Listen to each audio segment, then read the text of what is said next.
Welcome to EV Hub Live, a live video podcast for professionals advancing transportation electrification. To find out more about the show, visit atlasevhub.com/live. On today's episode, we'll be talking about electric vehicle charging at multifamily housing. At-home charging is the most common charging method among current EV drivers in the United States. It's convenient, reliable, and less expensive than buying gasoline. However, people who live in apartments or condos often do not have access to a home charger, making EV ownership significantly more challenging. In order to achieve an equitable transition to EVs, these residents need convenient, reliable, and affordable charging options. In this episode, Malcolm Johnson from UC Berkeley and Ellen Kennedy from RMI discuss recent research their organizations published on EV charging at multifamily housing, including barriers, equitable solutions, and examples. And I'm Nicole Lepre, Senior Policy Analyst at Atlas Public Policy, as well as an EV driver and apartment dweller at the mercy of on-street parking and public charging, and I'll be your host today. Hi, and welcome to EV Hub Live. I'm Nicole Lepre, and I'll be your host. I'm really excited for this topic. It's really essential to the EV transition, and it's also relevant to me personally as an EV driver, and I live in an apartment. Malcolm, Ellen, thank you so much for joining us, and welcome to the show. Glad to be here. Thanks for having us. Thank you. Great to be here, Nicole. Awesome. So let's get started with sort of setting the stage a little bit. So there's a lot of different types of multifamily homes. There's condos versus rentals, on-street parking, off-street parking, assigned parking, unassigned parking, etc. And charging solutions won't look the same for all of those. So can you give us just a couple examples of what some charging solutions might look like for multifamily homes to help us sort of visualize what we're talking about here? I can start it off. I think it's a good starting point. Part of the challenge of prescribing solutions is the variety that you mentioned here. So it's a good question to tee up the conversation, because the insights offered throughout our report are applicable and relevant across multiple building contexts, but the solutions most appropriate for a particular building might depend on that building's technical arrangements, management practices, or other building-specific considerations. And so just to kind of introduce the scope of possibilities, charging in multifamily housing might look like one high-power charger connected to a common meter shared among 5 residents. It could be 20 load balancing chargers shared among 20 residents. Chargers could be connected to residents' individual unit meters, or in some cases, charging might be off-site near charging hubs. And a building owner and residents might land on any one of these setups depending on a range of building factors, maybe whether it's owner-occupied versus a rental building, whether it's old or new construction, whether it's affordable or a market rate apartment, and a whole host of building-specific factors. And so it's a good starting point. Yeah, I think it's important and exciting to think about the possibilities that exist in this space. So as Malcolm was saying, there's a range of options both on-site and off. And it's a great time to think about what's possible in the immediate proximity to a building, but also in the area surrounding it. So multifamily charging doesn't necessarily have to look like something that's just immediately at your building. It can be curbside, it can be with a neighboring property, it can be established through a partnership. And so that's part of the exciting thing, is that it's all context specific. Awesome. All right, let's talk about some of the barriers. There's a lot of unique challenges that multifamily homes face with regard to charging, whether it's figuring out who pays for the installation, how do you pay for charging, who pays for charging, what kind of upgrades are needed. So can you tell us about some of these barriers? And specifically, can you pick two? Pick one that you think has a kind of clear solution, and then maybe pick one that the solution's not as clear. It might be a little harder to overcome. Certainly. I think, some of this was addressed in the first question in terms of just the limitations that you might experience on site. Building age and panel capacity are very real. at older properties. And it may mean that doing an electrical upgrade to accommodate EV charging can be challenging and time consuming and costly. So when that happens, I think one of the most clear solutions is not necessarily to look for the highest powered option, but just to look for the easiest option. And level 1 charging shouldn't be dismissed as being a really good option for those that are able to park on property and charge overnight. For those properties that are looking for a higher powered solution that are going to require upgrades and be more costly, it's important to think about what sort of incentives are available. And it can be a challenge depending on where you are to find incentives that are available through the utility or the city or even the state in which you live. But that's a place where it's critical to engage with policymakers, with city officials, to talk about how these incentives can be really impactful and why they're needed. I think that's a great place to start. I think I agree with Ellen about the possibilities of level 1 charging. I think it's really gets at one of the major costs or the major barriers of EV charging in multifamily housing, which is that, in most of the cases that we came across in our research, high costs associated with these charges is one of the central barriers. And a lot of buildings, especially older ones, without recent electrical upgrades, could require pretty extensive retrofits to accommodate chargers. And this can be very expensive.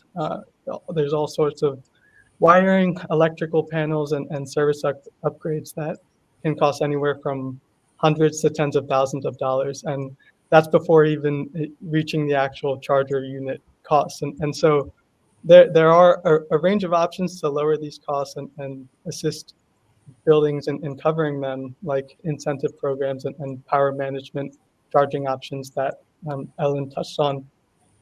There are some equity caveats to a lot of these options, and so I think the pathway toward these can be sort of murky sometimes from an equity perspective, but we can certainly get into that a bit more. Awesome. Yeah, those are great answers. I totally agree about the level 1 charging as being a great option. At my last building, I had a parking lot, but no chargers, and just the difference between having nothing and something, even if it's level 1, is just massive. So I agree with that. All right. So both of the reports highlight equity as a key part of this discussion. So can you talk a little bit more about that? Why is multifamily housing charging essential for an equitable transition to EVs? Yeah, I can have a go. So one of the basic tenets that we return to in our work at Berkeley Law is that the EV transition should not leave people worse off. It can't be the case that an EV reduces people's mobility, especially in a way that could exacerbate existing mobility disadvantages. And I think it's an understated fact that charging at home is an immense benefit to the EV transition, which you touched on in the introduction, Nicole. I think it provides a convenience that gas-powered vehicles don't see, and it's less expensive than refueling with gas. And so an equitable mobility transition is one where anyone who wants to participate in the transition has access to this benefit. And unfortunately, this is not yet the case because of a host of barriers that multifamily buildings face in installing chargers. And your report at Atlas Public Policy, Nicole, spells out the statistics on this really nicely. Maybe I can dish out just a few of those numbers.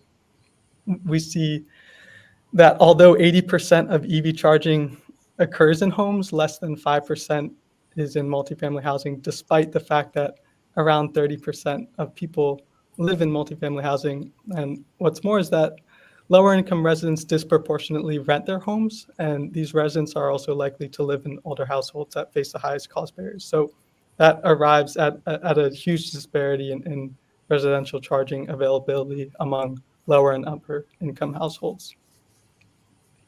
We're also seeing a fundamental shift, I think, in just how we're looking to fuel our vehicles. So right now, we're not accustomed to fueling them at home, but the minute you start talking about electric vehicles of any type, any mode, the optimal place to charge or fuel is at home. And so, we start thinking about this fundamental connection between transportation and housing, and nobody should be left out of this conversation. So that's where the equity piece comes in, because EV charging should be as integral a part of our housing, basically as light switches and faucets are.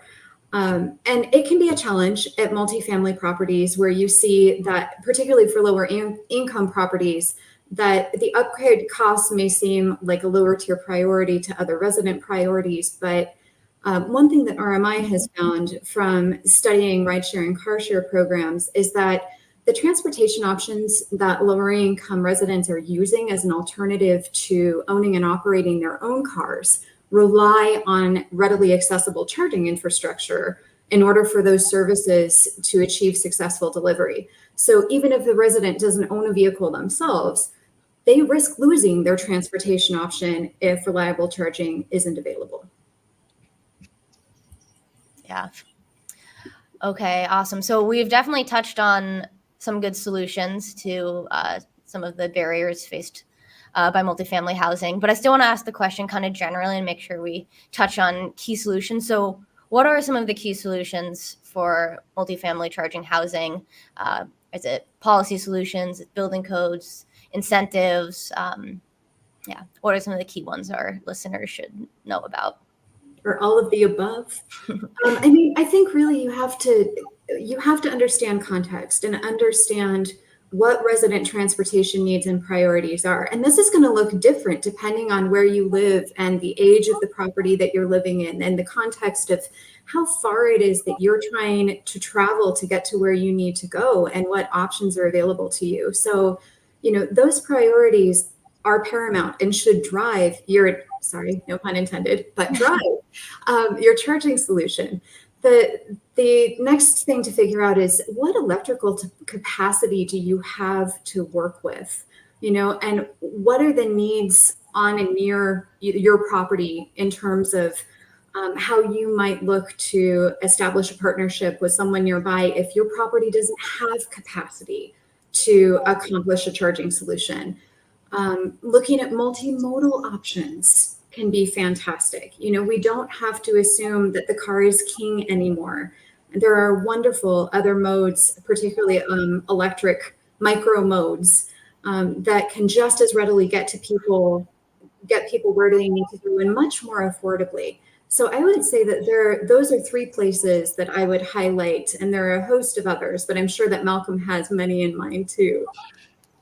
No, I completely agree that there are a lot out there, which is hopeful because there are a lot of barriers, and I agree that the optimal barrier is dependent on the housing and the community that it's in. And one solution I'd highlight is just grant and rebate programs, because the solution seems relatively straightforward, but it could use a bit more unpacking from an equity perspective.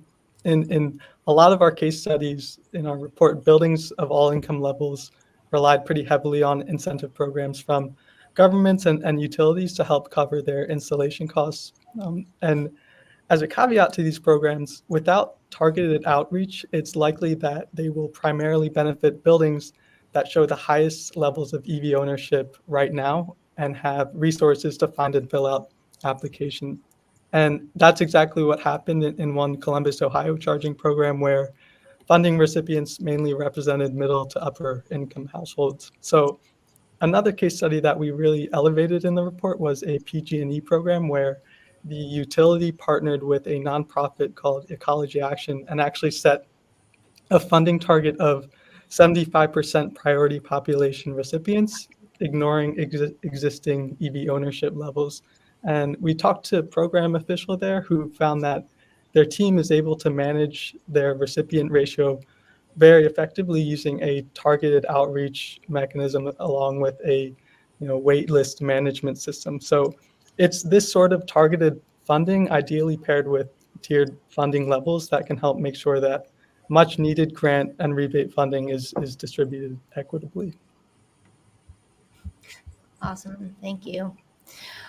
So let's talk about the split incentives issue, the split incentives between building owners and tenants. Can you tell us, what is this issue? How do we overcome it? Is there anything renters who have an EV or want to have an EV can do to try to get charging at their building? I'd say that, so you point out there's definitely some tension between incentivizing installations for building owners through charging revenue and then securing fair prices for residents. And I think one way to reduce that tension, maybe that doesn't entirely fall on residents, is just to minimize installation and operation costs so that building owners don't feel the need to post very hefty prices to compensate for their investments. And building managers and residents can both seek out workshops and events hosted by CBOs to maybe learn about their options, and residents can request certain arrangements from their building managers. Beyond the building, one role of local governments is to support and elevate the CBOs doing that educational work, and they can also create incentive programs, as I touched on, that prevent building managers from having to offset super high costs with high prices. One additional strategy that we actually learned in a conversation with a community choice advocator or aggregator working with utilities is actually to circumvent the building manager from the EV installation process entirely, and to develop models that connect chargers directly to residents' individual meters instead of common meters. And though we don't see that widely practiced in our research today, I find that this option is most appealing from an equity perspective because it gives residents access to the fairest charging rates. I think it's also important, just relaying back to an earlier answer, to think about the fact that it isn't just the residents that are using these vehicles. And so they can get support from neighbors from, outside of their building. They can get ride-hailing drivers. They can get service providers that are coming to their building in order to provide a service and that are utilizing electric vehicles to talk about how it would benefit them and how there would essentially be built-in demand for the charging infrastructure if the building managers were to consider it. But it isn't a resident-only engagement. I mean, policymakers and utilities and building owners need to be working together to think about pathways forward for charging solutions that reflect what people need. And so they all need to be attuned to the transportation needs of the residents there and how they are currently accomplishing meeting those needs versus what could be achieved were an EV charger to be placed on site. Awesome, thank you. Okay, so I want to zoom in on the one situation we've talked a little bit about, but basically a building with no dedicated parking and what the options are in that case. And it's a self-serving question because that's my situation. So I'm curious to hear what you all have found as, good arrangements there. And I'm curious for me how it compares to my current charging strategy. I think I can relate. For the first 4 years that I drove an EV, I was doing level 1 charging and having to get creative with where and how I charged. So I completely understand the question. I think, there's a lot to be said for curbside charging efforts, and it's important to think about how to make those readily accessible and safe.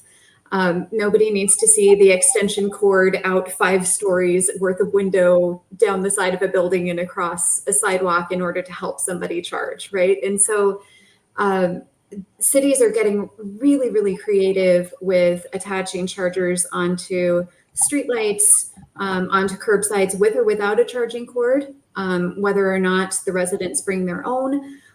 They're thinking about how to partner with neighboring properties, as I've mentioned before, but the proximity and the ease and the safety of the charging experience is really key here. I mean, nobody should have to go and move their car in the middle of the night in order to be able to charge. And no one should have to go to the scariest, darkest corner of a scary garage in order to charge. And nobody should have to pay 2 to 3 to 4 times as much to utilize a public charging option because they didn't have chargers immediately available at their home.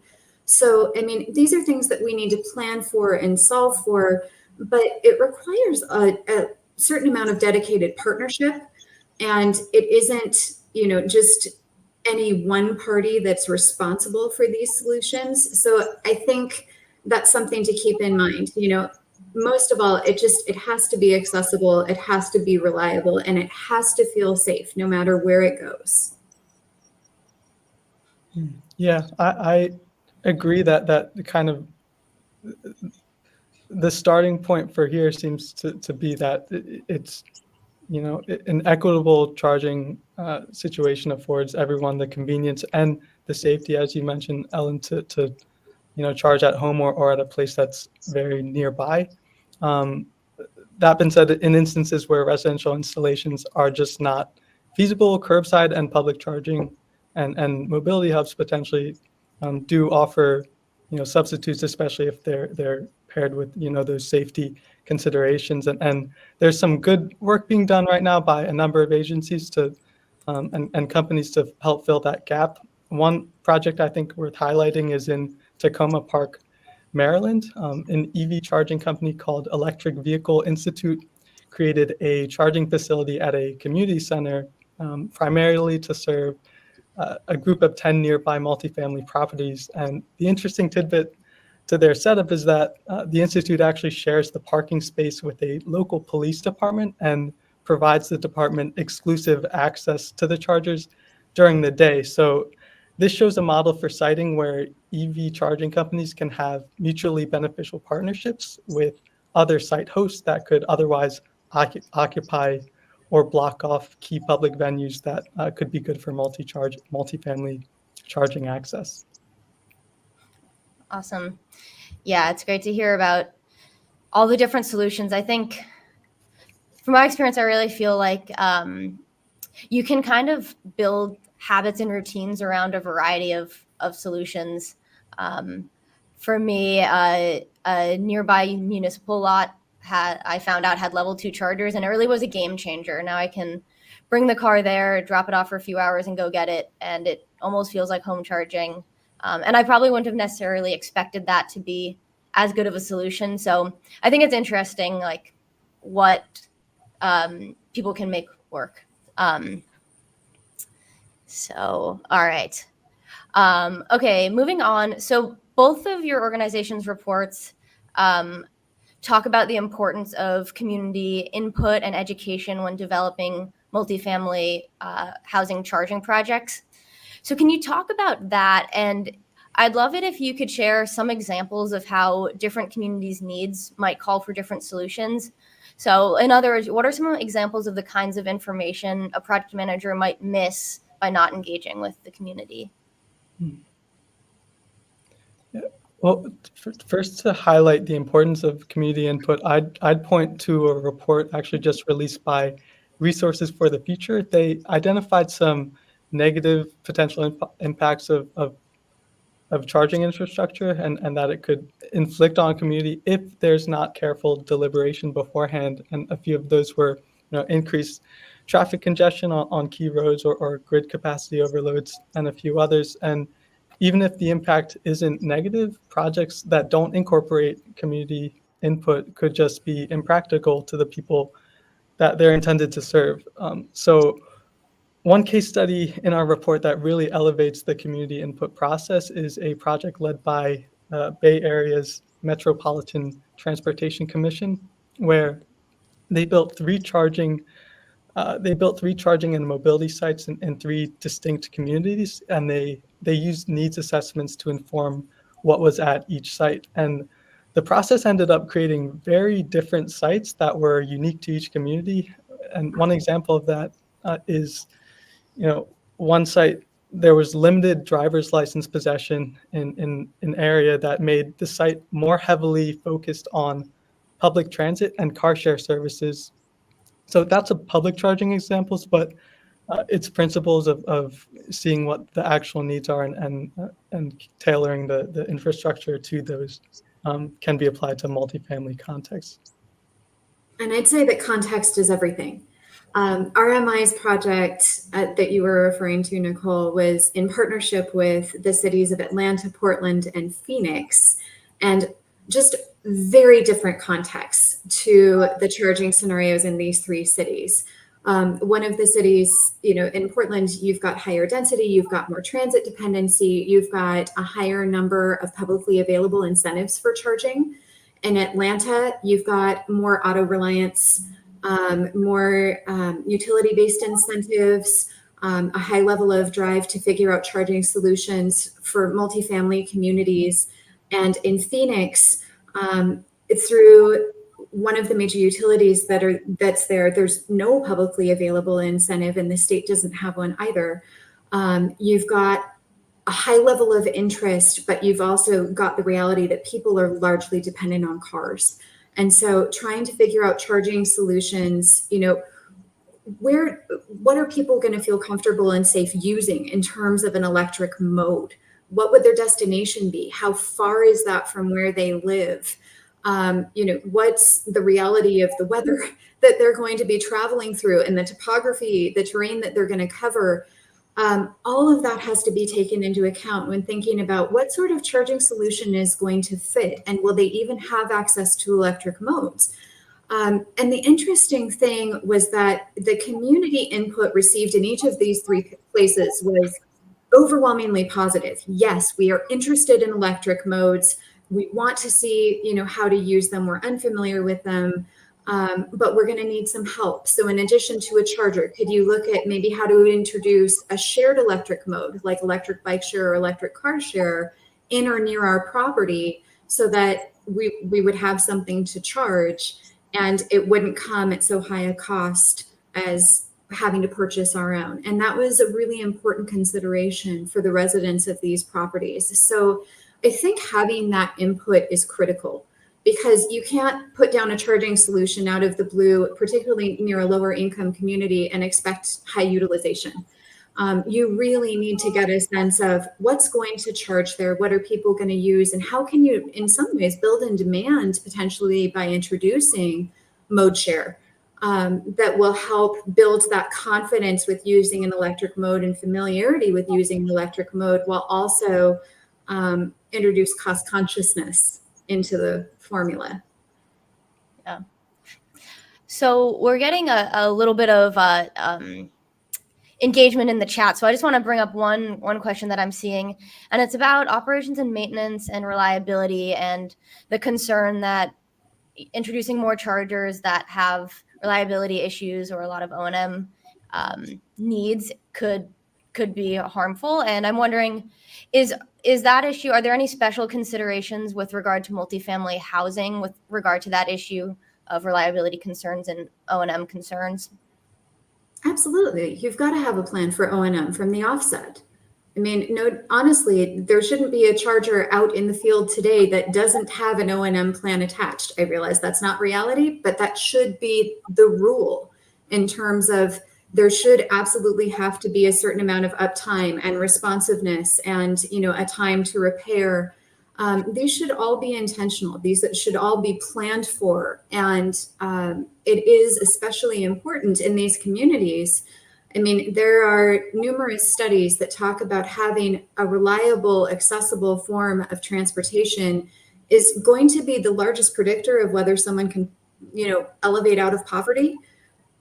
This is really important. People don't want to have to switch from one mode to another unless they know that it is going to be reliable for them. Yeah. All right. Well, we've got 1 minute left, but I want to wrap up with a choice between two questions. One is either briefly describe sort of a successful project and what made it successful, and if there's any specific replicable thing that made that successful, or just tell us anything else that you think the listeners should know. I can give a start. I I'll go with the first question. I think it could be nice to highlight an optimistic success story. And one of those is Muir Commons, and this actually highlights the kind of interpersonal side of these installations. Um, in this instance, one resident, Eugene Dunlap, really researched multiple available grant programs and kind of rallied the building residents to leverage them, which he had to do because the application would require the building's collective approval. And so they ended up with 26 level 2 chargers, one for each unit. Huge success, but it took what sounded like some grueling coalition building among residents and persistent advocating from him to get neighbors to buy into the applications. And so this is a nice success story because it highlights the possibility of a single motivated resident to get through that collective action problem that's prevalent in a lot of clean energy contexts. And this was a middle to upper income household with EV educated residents. So making the story replicable in lower income households might involve some advocacy and education heavy lifting from local CBOs instead of residents, as well as lower priced charging equipment. And honestly, I would point people to the story I just shared about RMI's project in Atlanta, Phoenix, and Portland. It was a success for each of these cities, which is so much fun to say. Phoenix has identified 11 different properties that they're looking at placing chargers at. Atlanta is pursuing its first curbside charging solutions. Portland is looking at how to deploy chargers across its inventory of lower income multifamily properties. So it's really been a jump start to these efforts. And I would say that depending on what your context, depending on whether you have a high level of publicly available incentives or down to next to no level of publicly available incentives, one of these cities' stories might present a pathway forward. So it's worth taking a look at, and I'd encourage you to go to the RMI website and have a read. Yes, I would encourage you as well. Thank you both so much for joining us. And I'd encourage everyone to check out both reports, UC Berkeley and RMI's. And that's our show for today. Thanks so much. Thank you. Thank you.